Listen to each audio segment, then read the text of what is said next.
क्या आपको याद है वो लंबे जाम और टोल प्लाजा पर घंटों का इंतजार? अब वो सब पुराने जमाने की बात होने वाली है। भारत के सूरत में देश का पहला बैरियरलेस टोलिंग सिस्टम शुरू हो चुका है।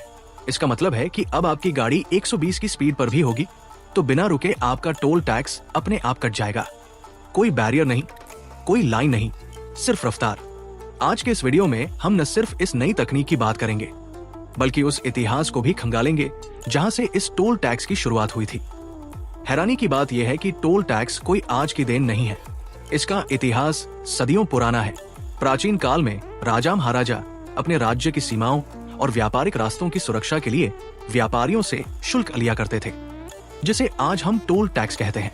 मौर्य काल और मुगलों के समय में भी नदी पार करने या सुरक्षित रास्तों के इस्तेमाल के लिए टैक्स वसूला जाता था। लेकिन आधुनिक टोल रोड की शुरुआत 17वीं शताब्दी में इंग्लैंड में हुई थी, जहां सड़कों के रखरखाव के लिए टर्नपाइक बनाए गए थे।